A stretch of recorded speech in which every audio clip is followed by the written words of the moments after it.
नमस्कार, आप देख रहे हैं जवाब तो देना पड़ेगा और आपके साथ में विजेंद्र सोलंकी। आज कुछ कहने से पहले आपको कुछ सुनना चाहिए। आपको उन्हें सुनना चाहिए जो कलयुग में खुद को शायद भगवान धन्वंतरी से बड़ा मानने लगे हैं और आयुर्वेद विशारद चरक को पीछे छोड़ने की तैयारी कर रहे हैं। ये कोई और नहीं, योग के गुरु और अपने आयुर्वेद पर गुरूर करने वाले बाबा रामदेव है। वो किस तरीके के बयान दे रहे हैं ये आपको सुनने चाहिए, जरा सुनिए। एलोपैथी एक ऐसी स्टूपिड और दिवालिया साइंस है कि पहले क्लोरोक्विन फेल हुई, फिर रेमडेसिविर फेल हो गई, फिर एंटीबायोटिक्स इनके फेल हो गए, फिर स्टेरॉइड इनके फेल हो गए, प्लाज्मा थेरापी के ऊपर भी कल बैन लग गया और इवरमाक्टिन भी फेल हो गया और जो है अभी एक बुखार के लिए क्या दे रहे हैं वो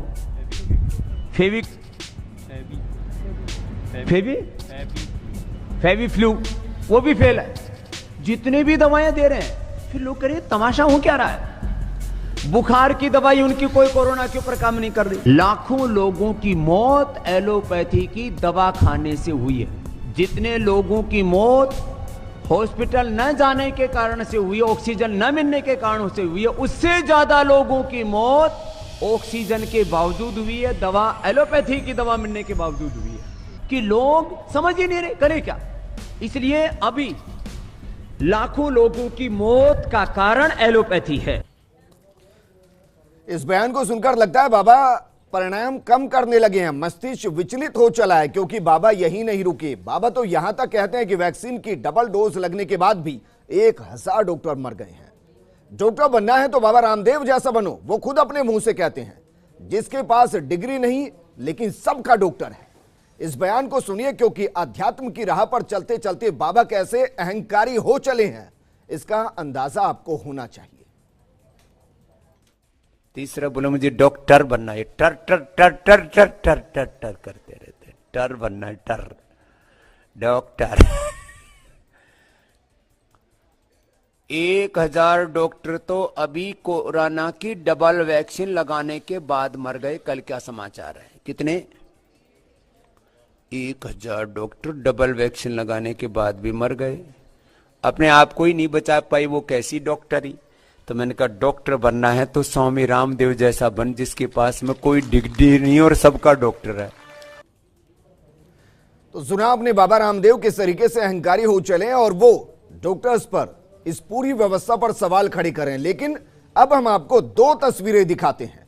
ये तस्वीरें आपके लिए देखनी इसलिए जरूरी क्योंकि जो बाबा बेलगाम हो चले हैं, डॉक्टर पर सवाल खड़े कर रहे हैं, एलोपैथी को बकवास बता रहे हैं, डॉक्टर की मेहनत को जुबानी गंदगी से ढकने की कोशिश कर रहे हैं, जीवन रक्षक दवाओं को जहर तक बता रहे हैं। उनकी जब हालत खराब हुई थी तो क्या उन्होंने अपनी दवाओं का सहारा लिया था या फिर वो एलोपैथी की तरफ भागे थे? इन्हीं डॉक्टर्स और इन्हीं उपकरणों के भरोसे वो बचे थे। ये पहली तस्वीर देखिए, ये पहली तस्वीर है 2011 की। बाबा रामदेव काला धन वापस लाने की मांग पर 7 दिन तक अनशन पर बैठे थे, लेकिन बाबा का योग और बाबा की दवा बाबा के शरीर को कंट्रोल नहीं कर पाई। बाबा की तबीयत बिगड़ी तो अस्पताल में भर्ती कराया गया। कहां भर्ती कराया गया? अस्पताल में भर्ती कराया गया। डॉक्टर ने उनका इलाज किया, जिनको आज बाबा कुछ नहीं समझते और टर टर करते हैं। और बाबा कहते हैं कि जो अपनी जिंदगी नहीं बचा पाए, किसी की जिंदगी क्या बचाएंगे। उन्हीं डॉक्टर्स ने 2011 में बाबा रामदेव की जिंदगी बचाई थी। अब हम आपको दूसरी तस्वीर दिखाते हैं, इस तस्वीर को भी देख लीजिए। यह तस्वीर बाबा के आचार्य बालकृष्ण की है, जिन्होंने 2019 में एक पेड़ा खाया, फूड पॉइजनिंग हुई, तो ना योग काम आया ना बाबा की जड़ी बूटियां काम आई। बालकृष्ण को भी एलोपैथी ने बचाया। अस्पताल में उनको भर्ती कराया गया, डॉक्टर्स ने उनका इलाज किया। और यह तस्वीर भी देख लीजिए। यह तस्वीर बताती है कि जब बाबा के ही बालकृष्ण को भी जरूरत पड़ी तो डॉक्टर्स ने बचाया, उन व्यवस्थाओं ने बचाया, उन अस्पताल ने बचाया जिन पर बाबा आज की तारीख में सवाल खड़े कर रहे हैं। लेकिन बाबा धरती के भगवानों पर सवाल खड़े करते वक्त भूल गए कि जब उनको ही जरूरत पड़ी तो वो भी अस्पतालों की तरफ भागे थे। शायद वो खुद को भगवान मानने लगे हैं। लेकिन अब सवाल बाबा के उपचार पर, बाबा की दवाओं पर, बाबा की कोरोनिल पर।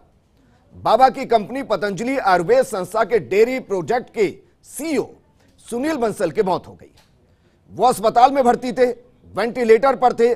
पहले फेफड़ों में संक्रमण तेजी से बढ़ा और बाद में ब्रेन हेमरेज होने की वजह से उनकी मौत होना बताया गया है। कहा यह भी जा रहा है कि कोरोना से उनकी मौत हुई है।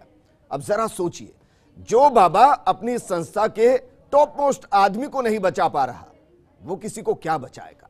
आज बात इसी मुद्दे पर कि क्या सिर्फ माफीनामे के साथ ही बाबा को छोड़ देना चाहिए। सवाल इसलिए क्योंकि न सिर्फ बाबा ने डॉक्टर्स के पेशे पर, उनके समर्पण पर सवाल उठाए हैं, बल्कि लोगों में डॉक्टर्स के प्रति भ्रम पैदा किया है, वैक्सीन को लेकर भ्रम पैदा किया है। तो क्या ये महामारी एक्ट के तहत लोगों को भ्रम करना नहीं, क्या उनके खिलाफ मामला दर्ज नहीं होना चाहिए? इस मुद्दे पर बात करने के लिए हमारे साथ मौजूद हैं कांग्रेस नेता आरसी चौधरी जी, बीजेपी नेता मुकेश पारिक जी, आयुर्वेद विशेषज्ञ डॉक्टर पीयूष त्रिवेदी जी, हमारे साथ मौजूद है फिजिशियन डॉक्टर संजीव गुप्ता जी। संजीव गुप्ता जी, इस तरीके के बयानों को सुनते हैं तो कैसा महसूस होता है? 24-24 घंटे डॉक्टर्स लगे हुए हैं जिंदगियों को बचाने में, कोरोना से बचाने में, फिर ब्लैक फंगस से बचाने में, फिर व्हाइट फंगस से बचाने में, और अब सुनने में आया येलो फंगस भी आ रहा है। इस तरीके के बयान न सिर्फ लोगों में भ्रम पैदा करें, बल्कि वैक्सीन जो लगवाने जा रहे हैं वो भी कंफ्यूज हो जाएंगे। धन्यवाद फर्स्ट इंडिया विजेंद्र जी, आपने आज बहुत ही अच्छा मुद्दा उठाया है। ये बाबा जो है ना, ये एक मार्केटिंग की इनकी चाल है और ये केवल हर बार दावा करते हैं, जनता को भ्रमित करते हैं। क्योंकि केंद्र की जो सरकार है वहाँ पर एक मेडिकल माफिया, जिसको हम बोल सकते हैं, बाबा ने अपनी ग्रिप में कर रखा है। आपको याद होगा 23 जून को इन्होंने दावा किया था जी, कि मैंने 100% कोरोनिल बनाने का आविष्कार कर लिया है। मैंने 23 जून को गांधीनगर थाने में सबसे पहले हिंदुस्तान में इनके खिलाफ एफआईआर दर्ज करवाई, परिवाद दर्ज करवाया।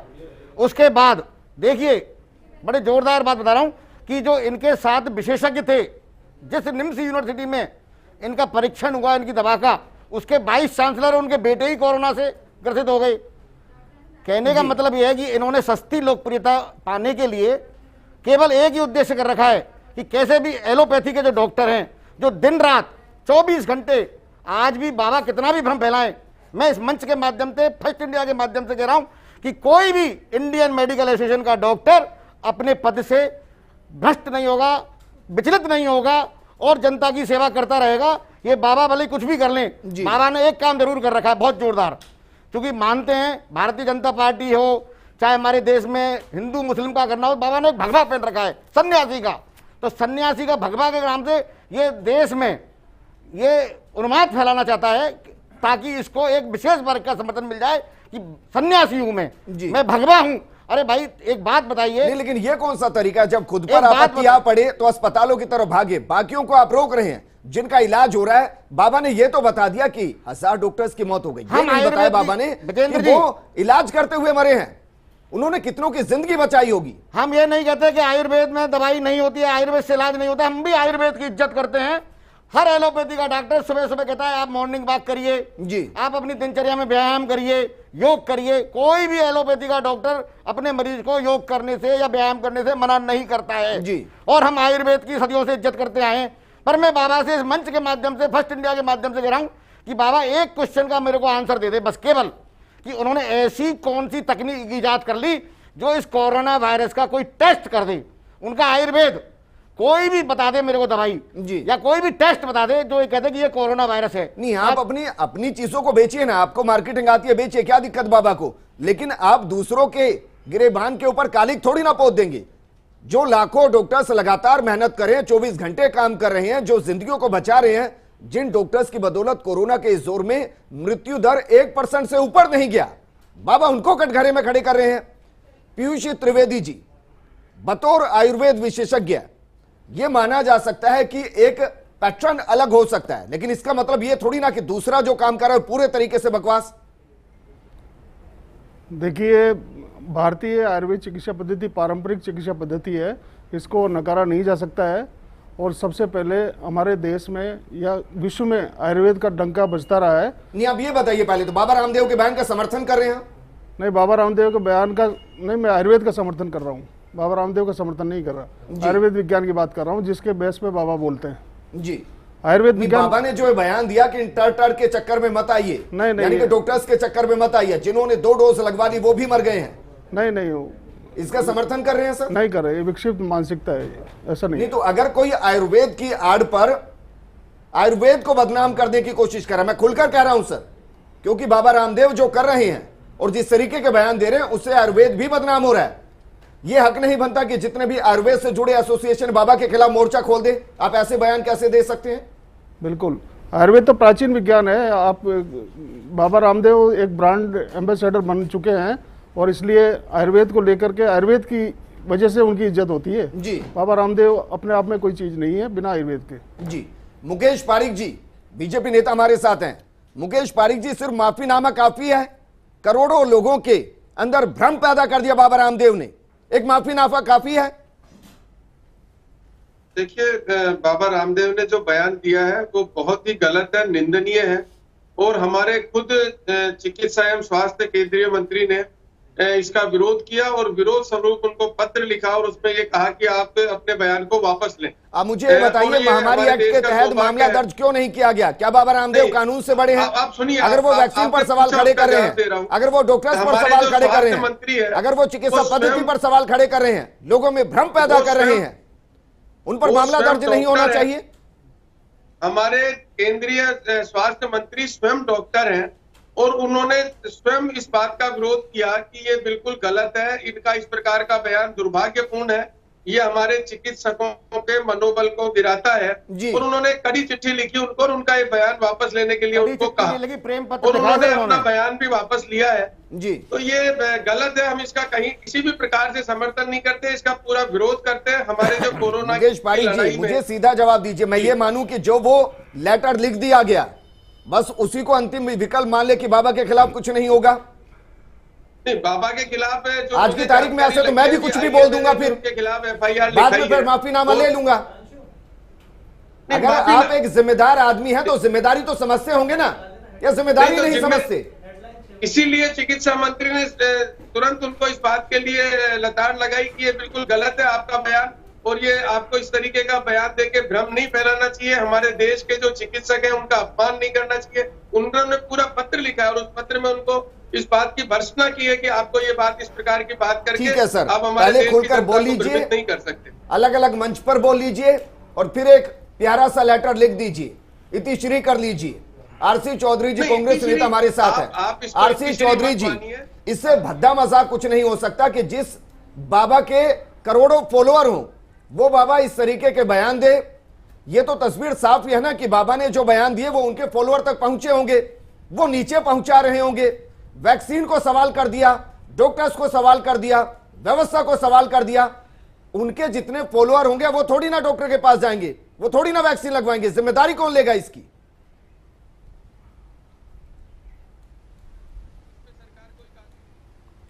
निश्चित रूप से विजेंद्र जी, ये बयान जो बड़ा अभी बहुत ही दुर्भाग्यपूर्ण है और उससे भी ज़्यादा दुर्भाग्यपूर्ण ये है कि जो देश के स्वास्थ्य मंत्री हैं वो उनकी कोरोना की रीलॉन्चिंग पे वो वहाँ पे उपस्थित होते हैं। उनकी उपस्थिति के अंदर जो डॉक्टर्स हैं उनको मर्डरर की तरह कहा जाता है कि वो मर्डरर हैं। ये अपने आप में ये दर्शाता है कि ये जो देश 21वीं सदी का देश, जो दुनिया की महाशक्ति बनने का एक जो सपना देखने वाला देश, उसको किस सोच की तरफ ले जाना चाहते हैं, किस चीज़ में बदलना चाहते हैं, किस चीज पे बदलना चाह रहे हैं, ये अपने आप में बड़ा दुर्भाग्यपूर्ण है।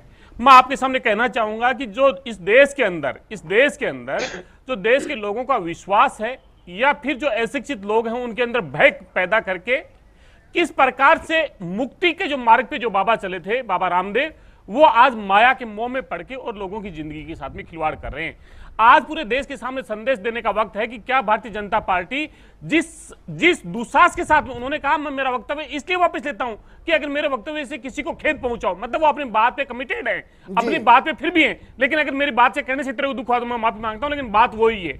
इसी तरीके से उन्होंने बयान दिया आज आईसी चैनल पे और आपने कई बार ऐसे जो झोला छाप जो डॉक्टर हैं और इस तरह के जो वक्तव्य देने वाले और जो लोगों के जिंदगी को संकट में डालने वाले पे, उसमें फेस्ट इंडिया ने बड़ी महत्वपूर्ण भूमिका निभाई और उनको देश के सामने पर्दाफाश किया। आज भी आपने साहस किया, इस चैनल के ऊपर आप इस डिबेट को लेकर आ रहे हैं, बहुत कम चैनल्स पे इस डिबेट देखने को मिलेगी। लेकिन क्या केंद्र की सरकार एक ऐसे बाबा पे जो अपने आप को स्वयं कहते हैं मैं झोला छाप हूं, मेरे पास में कोई डिग्री नहीं है, मैं किसी डिग्री को नहीं रखता हूं, लेकिन उसके बाद में भी मैं सबसे बड़ा देश का डॉक्टर हूं, उसको जेल की सलाखों के पीछे पहुंचा के जो इस देश के अंदर आपदा के अंदर जो अवसर देख रहे हैं उनको द्वारा संदेश दे पाएगी, ये सबसे बड़ा महत्वपूर्ण है। लेकिन दुर्भाग्य ये होता है कि सत्तारूढ़ जो दल है, जो शासक जो दल है, उसकी जब सोच इस प्रकार से हो जाती है। देश के प्रधानमंत्री ने 5 अप्रैल 2020 को जब कहा था कि टॉर्च, दिया और बाती से लेकिन जो एक संकल्प के तौर पे कहा था, उस समय उन्हीं के जो अनुयायी थे, भारतीय जनता पार्टी के विधायक और सांसद थे, देश के अलग अलग हिस्से में आपने देखा था मसाल जुल्स लेके कोरोना को भगा रहे थे। उन्होंने कई बार कहा कि गौमूत्र से भगाइए, कई बार उन्होंने कहा पानी के अंदर आप थोड़ा सा ये जो राख की चूंटी और गोबर का मूत्र डाल के कीजिए, गौमूत्र डाल के कीजिए, तमाम तरह के जो बयान आए थे। एक लंबी श्रृंखला है। राजस्थान के 3 नेताओं के बयान थे, कांग्रेस के भी नेता है आचार्य प्रमोद को जानते हैं, उन्होंने कहा था कि वैक्सीन नहीं लगवाऊंगा, प्रधानमंत्री की तरह वैक्सीन भी फर्जी है। बाद में वही वैक्सीनेशन सेंटर पर वैक्सीन लगवाने पहुंचे थे।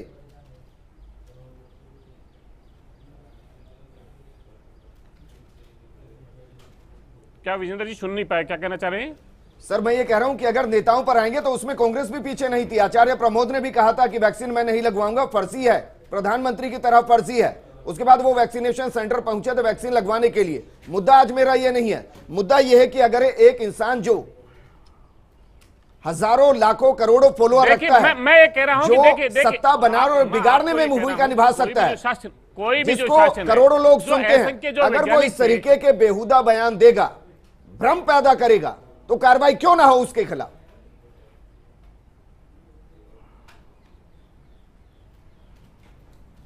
मैंने इसकी बात को लेकर तो सबसे पहले ये कहा कि केंद्र की सरकार देश को क्या मैसेज देती है। क्या झोला छाप डॉक्टर इसी प्रकार से इस देश की जनता को या तो उनका विश्वास या फिर उनको भय दिखा के लूटते रहेंगे।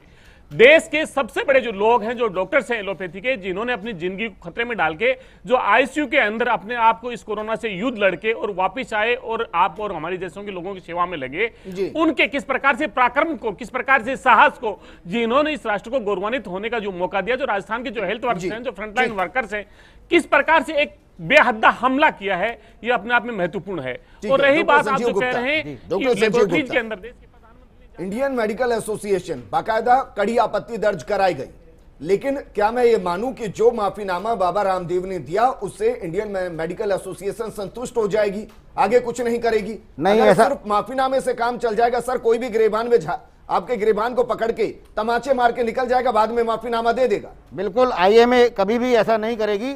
आप जरा देखेंगे कि स्वास्थ्य मंत्री डॉक्टर हर्षवर्धन ने बाबा को लेटर नहीं लिखा, एक प्रेम पत्र लिखा है। जरा आप फोकस करें, देखिए आदरणीय बाबा रामदेव जी, ऐसा है कि आप स्वस्थ होंगे और समंगल होंगे, यानी कि ये प्रेम पत्र का आदान प्रदान हुआ है और उनसे गलती हुई है और उन्होंने जो अपराध किया है, अगर मान लो राजा को मालूम है कि अपराध किया है और अपराधी को छोड़ दिया जाए, यानी कि अपराध को छिपाने का अपराध डॉक्टर हर्षवर्धन कर रहे हैं।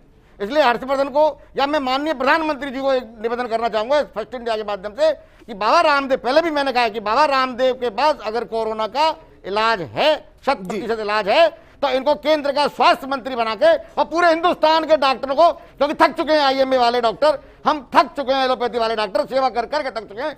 हाँ, लेकिन इनको एक बार स्वास्थ्य मंत्री की कमान दे दी जाए बाबा रामदेव को, स्वायत्त रूप से हम स्वीकार कर लेंगे और जैसा ये निर्देश करेंगे। ऐसे थोड़ी ना होता है सर। नहीं, देखो ये प्रधानमंत्री नरेंद्र मोदी के विवेक के ऊपर निर्भर करता है, क्योंकि हर्षवर्धन जी का विवेक तो खत्म हो चुका है, क्योंकि इन्होंने प्रेम पत्र लिखा है। ये कह रहे हैं हमने डांटा है, डांटा नहीं है इन्होंने। अगर हर्षवर्धन जी में वास्तव में कुछ बुद्धि बची हुई है अभी केंद्रीय स्वास्थ्य मंत्री में, तो मैं कह रहा हूं कि इनके खिलाफ एफआईआर दर्ज स्वयं कराएं। हम तो कराएंगे ही, हमने नोटिस भी दिए हैं कानूनी, हम एफआईआर भी कराएंगे, लेकिन इस देश का कानून आपको बताए पहले की एफआईआर में आज तक बयान नहीं हुए हमारे। जी ठीक है मुकेश पारिक जी, अगर माफीनामे से काम चलता है तो मान लेते हैं कि माफीनामे से काम चले, लेकिन फिर उसमें वही होना चाहिए जैसे बाबा रामदेव शिविर लगा लगाकर डॉक्टर्स के ऊपर सवाल उठा रहे हैं, जैसे बाबा रामदेव खुले मंच पर आकर ये कहते हैं कि दवाई किसी काम की नहीं, ऑक्सीजन किसी काम की नहीं, वेंटिलेटर किसी काम का नहीं, वही बाबा रामदेव अगले 6 महीने तक सिर्फ यही काम करे कि आप बाकायदा दवाइयों का इस्तेमाल कीजिए, बीमारी हो तो डॉक्टर के पास जाइए, अस्पताल में भर्ती होइए, लापरवाही मत कीजिए, प्रॉपर इलाज लीजिए। ये तो हो सकता है या ये भी नहीं होगा? देखिए, हम जो बात कर रहे हैं, आज देश जिस महामारी से जूझ रहा है उसमें आज जो जिस प्रकार से हमारे डॉक्टर्स ने जो भूमिका निभाई है और जिस प्रकार से दिन रात एक करके लगे हुए हैं, इस बात को भूला नहीं जा सकता और नहीं इस बात को नकारा जा सकता। जहां तक बाबा रामदेव की बात का सवाल है, बाबा रामदेव के बयान से कोई भी सहमत नहीं होगा, इस देश का कोई भी नागरिक। नहीं तो अगर सहमत नहीं है इसका मतलब उन्होंने गलत कहा है, गलत कहा है तो दो चीजें हैं, या तो उनके खिलाफ कार्रवाई हो या पश्चाताप के तौर पर उनसे वो काम कराया जाए जो वो करना नहीं चाहते। ऐसे थोड़ी ना कि एक लेटर आप लिख देंगे और फिर सब चीजों से मुक्त हो जाएंगे। मेरे को आप कंप्लीट तो करने दीजिए साहब। डॉक्टर साहब ने कहा कि उनको प्रेम पत्र लिखा है। हर एक पत्र की एक लिखने का एक तरीका होता है। केंद्रीय क्या अपराधी के खिलाफ ऐसा ही पत्र लिखती है सरकार? किसी भी अपराधी के खिलाफ यही पत्र लिखा जाता है? अपराधी को माननीय कहा जाता है, आदरणीय कहा जाता है? श्रीमान क्या ये स्वास्थ्य मंत्री को मालूम है, उसका वीडियो है, उसका टूल किट है, तो किस प्रकार से लिखते हैं पत्र को? आदरणीय लिखेंगे। एक अपराधी फिर तो विजय माल्या को भी प्रेम पत्र लिखो, नीरव मोदी को भी प्रेम पत्र लिखो।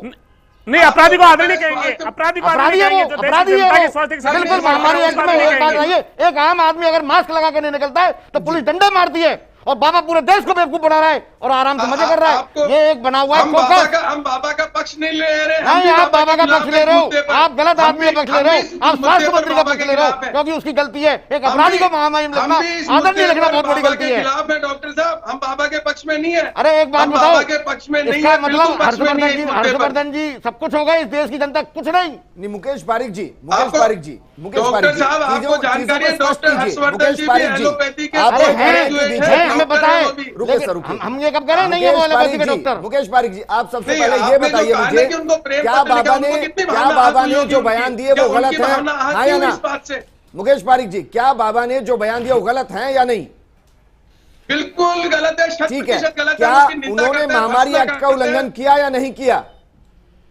देखिए, अगर उनके इस माफीनामा ना काफी लगेगा अगर केंद्रीय स्वास्थ्य मंत्री को या सरकार को, तो आगे भी कार्रवाई होगी। देश कोई चीज नहीं है सर, एक व्यक्ति कुछ भी बोलेगा, एक व्यक्ति कुछ भी समझेगा, कुछ देश ही है और देश एक व्यक्ति कुछ भी बोलेगा और एक कुछ भी समझेगा, बस इसका मतलब इतना ही निकाल लें। एक और हमारे देश के प्रधानमंत्री नरेंद्र मोदी जी कहते हैं कि हिंदुस्तान के मेडिकल वॉरियर्स हैं, इनका ध्यान रखेंगे हम, और दूसरी तरफ बाबा रामदेव और स्वास्थ्य मंत्री मिलकर क्या गुल खिला रहे हैं उनके आंख के नीचे? बताइए आप मेरे को। आपको याद है मुकेश पारिक जी, बीते साल क्या आप सीबीआई जांच की मांग करेंगे? मुकेश पारिक जी, बीते साल राजस्थान का एसएमएस अस्पताल था और ऐसे देश के अलग अलग अस्पताल थे जहां प्रधानमंत्री मोदी ने डॉक्टर्स के काम को लेकर फूलों की वर्षा कराई थी। आपको याद है? वर्षना करते हैं इस बयान की। मुकेश पारिक जी, आपको याद है इन डॉक्टर्स के काम को अप्रिशिएट करते हुए प्रधानमंत्री मोदी ने अलग अलग अस्पतालों पर फूलों की बारिश कराई थी? बिल्कुल कराई थी। हाँ बिल्कुल। और अब बाबा रामदेव कह रहे हैं कि ये फर्जी है, नहीं तो ये खुद अपनी जिंदगी नहीं बचा पा रहे, और आप ये कह रहे हैं कि एक लेटर लिख दिया और माफी काफी हो गई। नहीं, बाबा रामदेव को आप क्या मान रहे हैं? बाबा रामदेव क्या भारत सरकार की तरफ से बोल रहे हैं क्या? बाबा रामदेव वो हैं जिनको आपके स्वास्थ्य मंत्री आदरणीय लिखते हैं और उनके अपराध में पहली लाइन लिखी जाती है कि आपका स्वास्थ्य कुशल होगा, मैं उम्मीद करता हूं। बाबा रामदेव वो चीज है। देखिए, कोई भी जब पत्र लिखा जाता है और किसी भी मंत्री के द्वारा पत्र लिखा जाता है तो श्री और श्रीमान और आदरणीय का ही उद्बोधन होता है। हमने तो यही देखा आज तक पत्र में। सभी के लिए सर।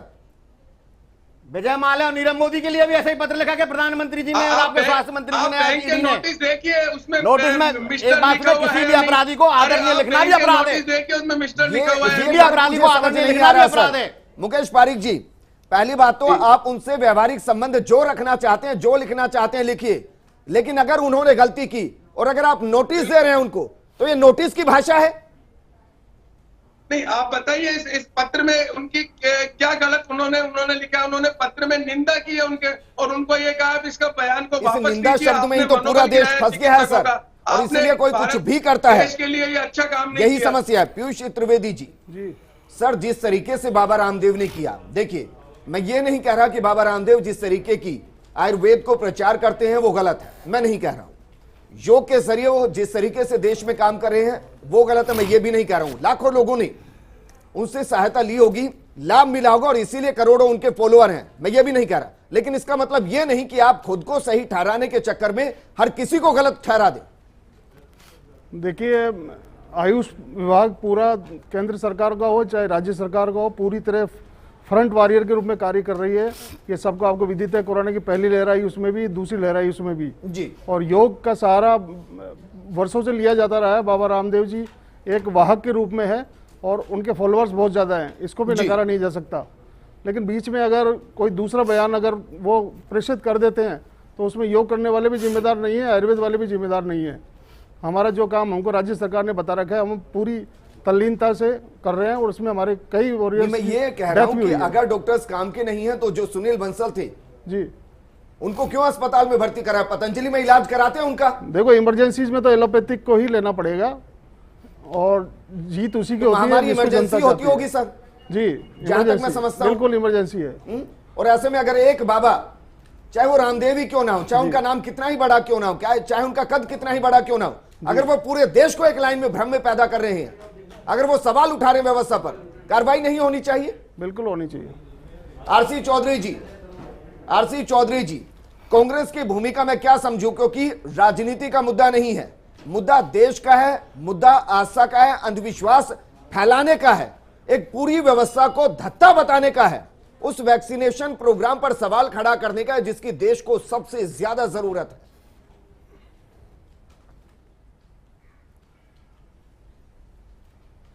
विजेंद्र जी, मेरा वक्तव्य तो सबसे प्रारंभिक में यही था और मैं और बार बार उन बातों की पुनरावृत्ति करके इस चैनल का समय खराब नहीं करना चाहता हूं। जो केंद्र सरकार के जो मंत्री हैं, गजेंद्र सिंह शेखावत जो मंत्री हैं, उन्होंने कहा कि गंगा जल से इलाज होगा, जिसको आईसीएमआर ने नकारा।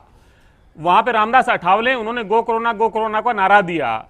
यहां से भारतीय जनता पार्टी की सांसद है दौसा से जसकौर मीणा, उन्होंने कहा कि 5 अगस्त को जब राम मंदिर की नींव रखी जाएगी तब कोरोना खत्म हो जाएगा।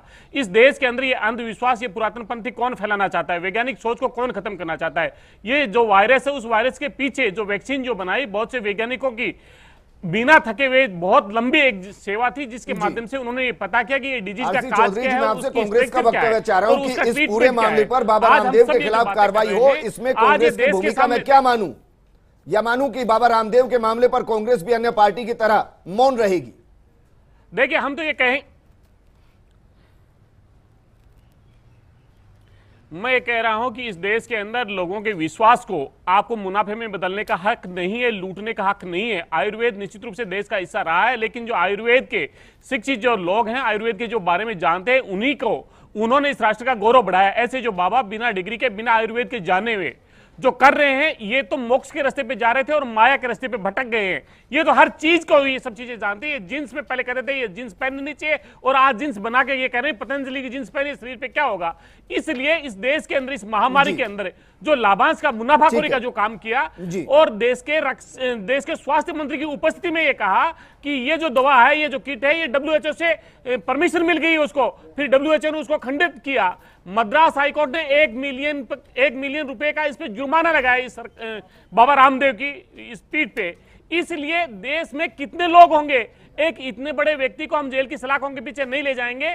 तो ये सीधा संदेश है कि लाभांश के अंदर भारतीय जनता पार्टी की सरकार मिलीभगत है और देश के लोगों को स्वास्थ्य के साथ में, उनकी जीवन के साथ में खिलवाड़ कर रही है। ये सबसे महत्वपूर्ण है। शुक्रिया हमारे साथ जुड़ने के लिए। मुकेश पारिक जी आपका भी शुक्रिया, डॉक्टर संजय आपका भी शुक्रिया और पीयूष आपका भी शुक्रिया हमारे साथ जुड़ने के लिए। बाबा रामदेव पर कार्रवाई इसलिए भी जरूरी है क्योंकि उन्होंने न सिर्फ वैक्सीन को क्वेश्चन किया है, न सिर्फ उन्होंने डॉक्टर्स को क्वेश्चन किया, बल्कि उन्होंने पूरी व्यवस्था को क्वेश्चन कर दिया, जिसके जरिए हिंदुस्तान कोरोना से लड़ रहा है। लोगों में भ्रम पैदा करने का काम बाबा रामदेव ने किया है। माफीनामा काफी नहीं है, उन पर एक कठोर कार्रवाई होनी चाहिए किसी भी तरीके से। या तो उनको यही सजा दे दी जाए कि अब अगले 1 महीने जितने भी योग शिविर आप लगाएंगे उसमें आप बताएंगे कि डॉक्टर्स के पास जाइए, आप सही दवा लीजिए, आप इलाज कराइए, वरना जिंदगी खतरे में पड़ सकती है। एक बड़ी खबर का रुख करते हैं।